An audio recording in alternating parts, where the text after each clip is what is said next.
In this installment of my basement spray booth build, I'll show you how I built this guitar workpiece holder using electrical conduit. Let's get to it.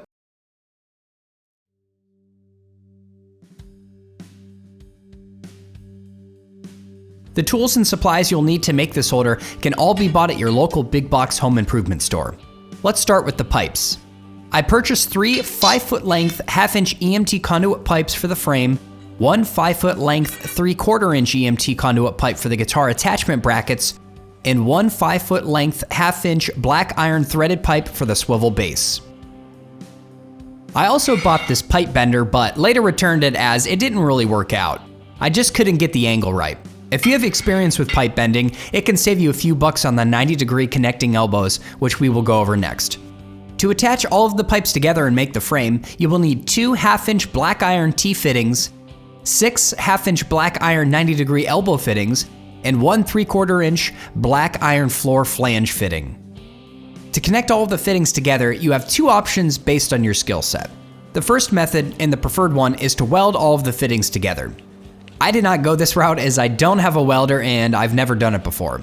I opted for the second method, which is to use JB Weld metal epoxy to hold all of the fittings together. For me, it was cheaper and faster than welding. It wasn't the best to work with, and I will explain why later in the video. I also stumbled upon a company called Maker Pipe that sells removable conduit fittings that are specifically designed for building things. This could be a great alternative to the previous methods, but would be a little bit more expensive. I found these after building my workpiece holder, so I couldn't really try them out. It could benefit this holder by allowing you to disassemble and reconfigure it at any time. If I build a version 2 of this, I'm gonna give them a try. For the design and dimensions, I wanted it to fit the largest guitar body shape that I built. I have an Explorer style body template that I used to ensure everything clears when using the holder.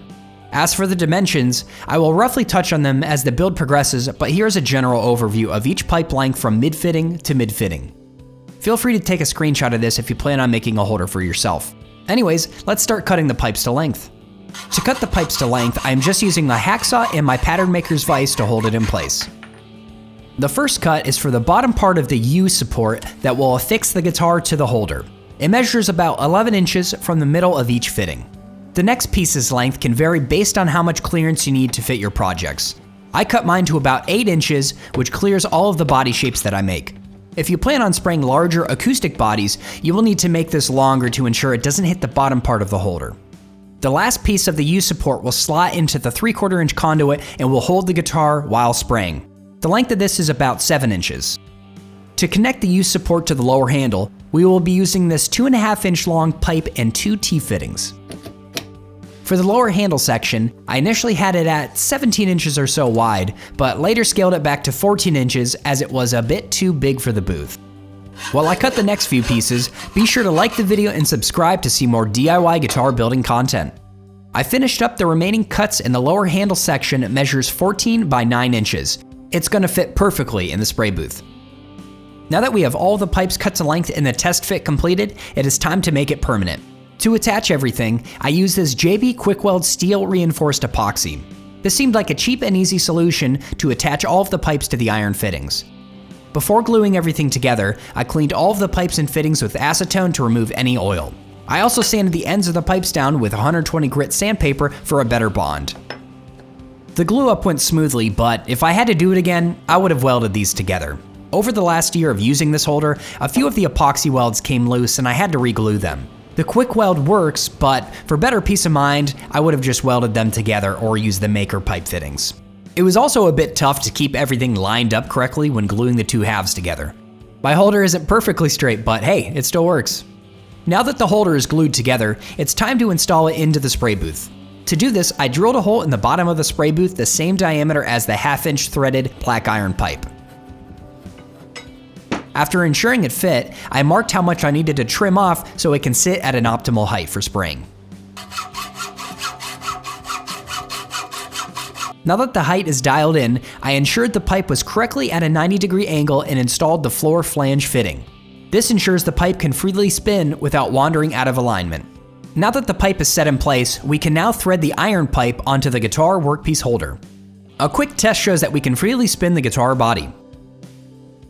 One thing to note, when I change the booth paper next, I'm going to move the holder a bit closer to the front of the booth. I need a bit more clearance when spraying larger bodies as they can sometimes hit the back filter of the booth. In previous clips, you've seen me use a black bracket to attach the guitars to the Workpiece holder. These are from StewMac, but I wanted to make my own as they are a bit expensive.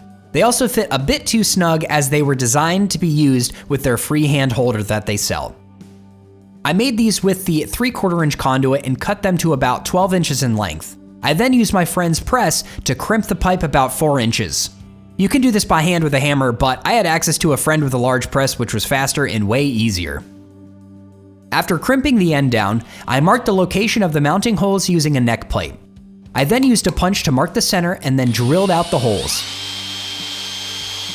I made the holes a bit oversized to give me a little bit of leeway when attaching these to guitar bodies and necks. Since I will be using these brackets to spray guitar necks too, I had to trim off a bit of the crimped area to ensure it fit with no overhang. After trimming it off, I cleaned up and rounded all of the edges for an even better fit. These turned out pretty great. I repeated the process and made 4 of these brackets. I installed a bracket on a neck I've been working on and took it for a spin. It easily rotates and it works great. The last step is to prep the Workpiece holder for spraying. I wrapped the holder with some low-tack masking tape so that I can easily remove it when it gets loaded up with finish.